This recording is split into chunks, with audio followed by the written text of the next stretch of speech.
Have you ever had the feeling that you're doing everything right with your money, but somehow nothing really changes? You work, pay your bills on time, avoid extravagant spending, try to be responsible, and yet you feel like the money never stretches. There's never anything left over. You never get that sense of security that every adult hopes to achieve at some point in life. It's a silent discomfort, difficult to even explain. It's not exactly despair, but it's not tranquility either. It's as if you're always running, but never getting anywhere. Perhaps you've already thought that the problem is earning too little, or that when you get a raise, everything will fall into place.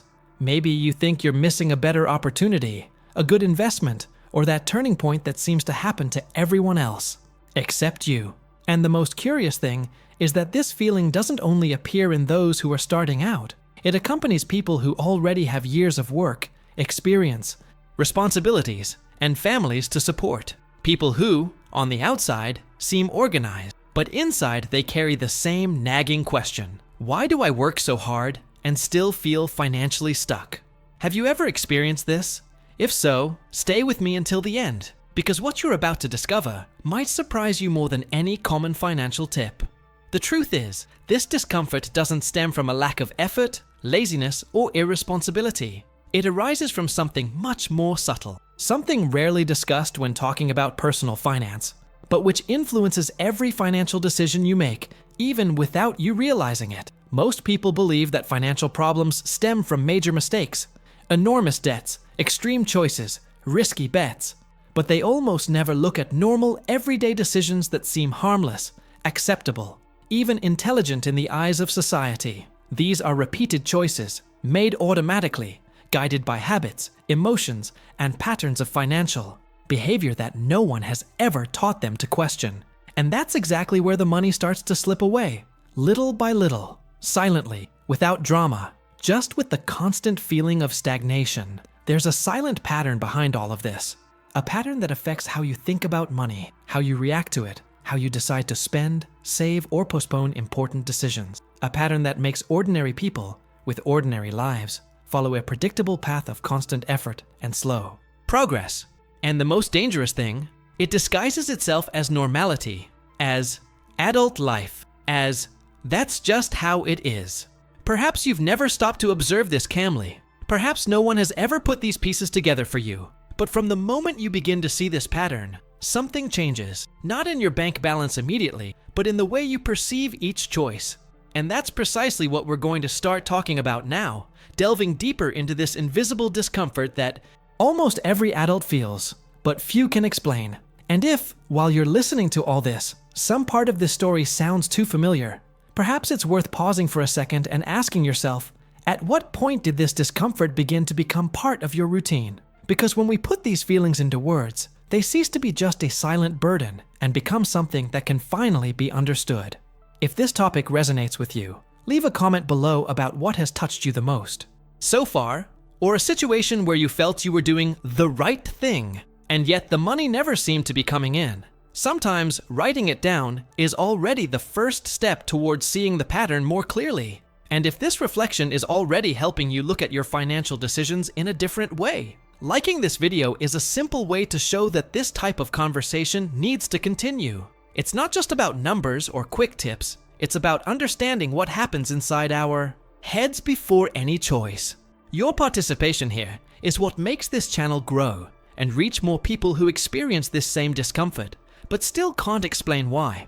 If you feel this content resonates with your reality, subscribing to the channel is like saying, I want to continue exploring this. Because there's a lot that nobody explains about financial behavior, about invisible habits, and about normal decisions that shape the future without us realizing it. And the more people get involved, comment, and share experiences, the more this space becomes a real exchange, not just a video playing on a screen. Stay with me, because from here on out, the conversation starts to delve into everyday choices. Those small decisions that seem harmless, but which, repeated over time, end up defining exactly why so many people feel financially trapped, even when doing everything they were told was right. Now, I want to delve even deeper into this subject, because this is where one of the most uncomfortable hidden truths about money lies. Most people don't become impoverished because of big mistakes, absurd decisions, or clearly irresponsible choices. Impoverishment, in real life, usually stems from perfectly normal, socially accepted, even praised decisions. Decisions that seem safe, logical, mature, and that's precisely why they go unnoticed. Changing cars a little earlier than necessary, for example, almost never sounds like a problem. After all, it's common, it's part of progress. Paying for comfort in installments also seems harmless. A better house, better furniture, better experiences, all distributed in small installments that fit the budget. Avoiding talking about money to avoid conflict, seeming annoying, or facing discomfort. Who hasn't done that? Postponing difficult decisions, saying you'll deal with them later, that now isn't the ideal time, that life is too busy. Separately, none of this seems serious. The impact isn't immediate. There's no collapse, no shock. But when these decisions are repeated over time, they begin to trace a silent path, a predictable path of financial stagnation, where the person works, earns more over the years, but never feels real progress. It's like walking a long way without changing the scenery. And the most curious thing is that, on the outside, everything seems under control. The bills are paid. There is no chaos. There is only that persistent feeling that something is not moving forward, that the effort does not translate into freedom. This happens because these choices aren't just practical decisions. They reflect a mindset, mental habits that operate behind the scenes, guiding choices without us realizing it. A mindset that prioritizes immediate relief, social acceptance, and emotional comfort now, even if it costs us margin, time, and peace of mind later on. It's not a lack of intelligence, it's not laziness, it's learned financial behavior, reinforced and rarely questioned. The truth is that almost no one stops to analyze the cumulative impact of these normal decisions. We look at the month, not the process. We look at the installment, not the path. We look at the present, not the transformation that is being built or blocked. And when the result appears, years later, it seems mysterious, unfair, difficult to explain. But it isn't. It is a direct consequence of small choices, repeated consistently. Perhaps as you listen to this, some of these situations are going through your head. Maybe you're realizing that you've never made a wrong decision in the classic sense, but you've also never created space for truly transformative decisions. And realizing this is not a reason for guilt. On the contrary, it's a moment of clarity, of revelation, because only when we see the pattern do we begin to have a chance to break it. And it is precisely here that the conversation begins to change levels. Because before talking about numbers, strategies, or tools, it is necessary to understand how these decisions are formed, where they come from, and why they seem so natural, even when they produce a silent and cumulative impact. This understanding changes the way you see each choice, each postponement, each internal justification, and from that, something begins to reorganize itself from within. If all of this makes sense to you, leave a comment below. That makes sense to me. Now I want to delve even deeper into this subject because to understand why so many people feel financially trapped, even when they try hard, we need to look at something that is almost never noticed: autopilot. Most financial decisions don't stem from calculation, strategy, or conscious planning. They arise from impulses, emotions, and external references that operate behind the scenes of the mind. A person wakes up, works, consumes, decides, and reacts without truly choosing. And when they realize it, they've already been repeating the same cycle for years. This autopilot is activated by simple yet powerful things. Social comparison, for example. You see someone buying something, living a certain way, and without realizing it, you adjust your own decisions so as not to fall behind. It's not overt envy, it's a sense of belonging. Emotions also have enormous weight. Tiredness demands reward, stress demands relief, frustration demands immediate comfort, and money becomes the quickest tool for this, even when the impact only appears later. Immediate reward speaks louder than any distant benefit. The problem is that this automatic mode keeps the person constantly busy, but rarely progressing. There is movement, but no advancement. The feeling is of always solving things, paying things, adjusting things, without ever building real space. This generates a tiring journey, where financial life seems to demand constant attention, but never returns tranquility. And over time, this continuous effort becomes normal. The person gets used to living like this. It's important to understand something fundamental here. This isn't a character flaw, nor a lack of intelligence. It's human behavior. This pattern has been observed, studied, and documented countless times. Our brains tend to conserve energy, repeat familiar patterns, and seek quick gratification. Questioning decisions requires mental effort, discomfort, and often goes against what everyone around us considers normal. That's why autopilot is so dominant. It's efficient for survival, but dangerous for building something different. The hidden truth is that, while this automatic mode is in control, any increase in income tends to be absorbed by the same pattern. Earning more without changing one's mindset usually only amplifies the scope of automatic decisions.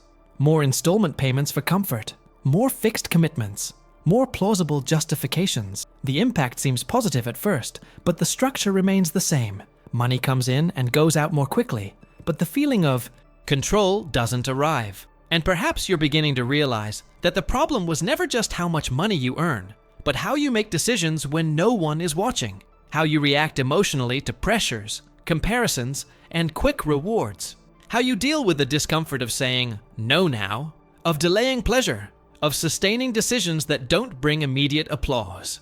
It is at this point that the transformation begins to take shape, not outside, but inside. When autopilot is questioned, something changes in the way you see simple choices. Your perspective becomes more attentive. Decisions cease to be reactions and become stances.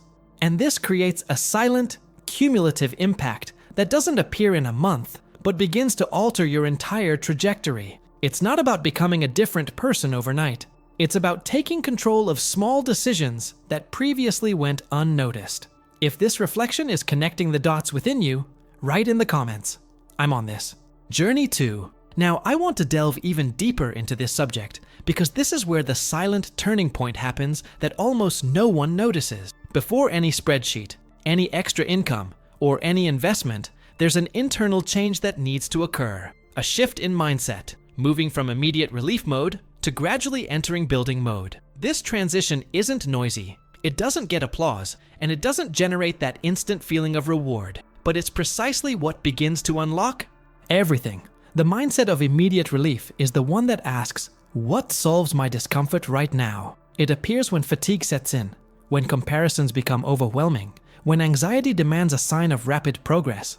The mindset of building, on the other hand, asks a different, quieter, and more powerful question. What strengthens my trajectory? This question changes the type of decisions you make when no one is watching. It changes how you react to impulses, how you negotiate with yourself, how you sustain choices that don't seem urgent but are crucial. The most important point here is to understand that this change doesn't require a radical life transformation. It begins with small, almost invisible decisions made intentionally. Deciding not to anticipate a reward, creating space before creating comfort, preferring margin over appearance. These choices, repeated consistently, begin to generate something rare: control. Not a rigid, guilt-ridden control, but a calm control that brings clarity. And with clarity comes confidence. The feeling that you are not just reacting to your financial life, but leading a journey. This is one of the great revelations behind any strategy that works. External strategies only gain strength when they encounter a prepared mindset. Otherwise, they become just another failed attempt, another promise that doesn't hold up. When change happens from within, even simple decisions take on a different weight. Money ceases to be just an emotional response and becomes a tool. The impact doesn't appear overnight, but begins to accumulate consistently, almost imperceptibly at first. And perhaps that's the most encouraging thing of all. This change is possible, practical, and accessible. It doesn't require special talent or a perfect track record with money. It only requires awareness and repetition, one step at a time. Each decision better than the last. No comparison, no rush, no fantasy. That's how the real construction happens. Behind the scenes, while most are still stuck in the immediate gratification mindset. When this mindset begins to take hold, something interesting happens. Anxiety decreases, external noise loses its power, and choices become clearer. You start to see money as part of a larger process, not as a magic solution or a constant villain. And this internal change creates the right ground for any tool to truly work. because now there is direction. If this idea resonates with you, comment below. I'm on this journey too. Now I want to delve even deeper into this subject, because after talking about mindset, autopilot, and silent construction, a practical question arises that changes everything. How to make better decisions from today onwards, amidst real life pressures and normal temptations? The answer isn't in complicated rules or technical formulas. It lies in a simple criterion, almost uncomfortably simple, that acts as a mental filter. One of those that, when you start using it, allows you to see choices that previously seemed invisible. This criterion doesn't ask if something is possible, if it fits within the monthly budget, or if everyone does it. It asks, does this bring me closer to building something, or does it only solve the immediate problem? This question changes the game because it shifts the focus of the decision. Instead of evaluating only immediate relief, it forces consideration of the accumulated impact. Instead of looking at the installment, it looks at the trajectory. Instead of seeking external approval, it seeks internal coherence.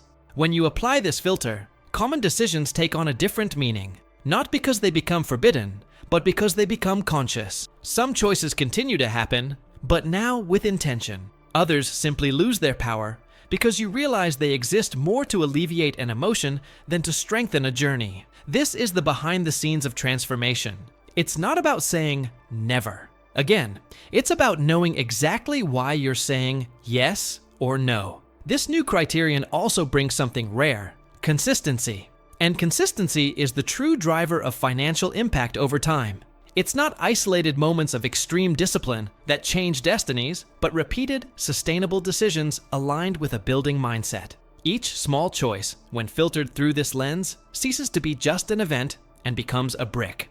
A brick that, alone, seems small, but which, when accumulated, creates structure. There's a hidden truth here that almost no one likes to face. Your financial life doesn't change when you get it right once. It changes when you make better decisions many times. Your financial destiny is a direct consequence of the criteria you use when no one is watching.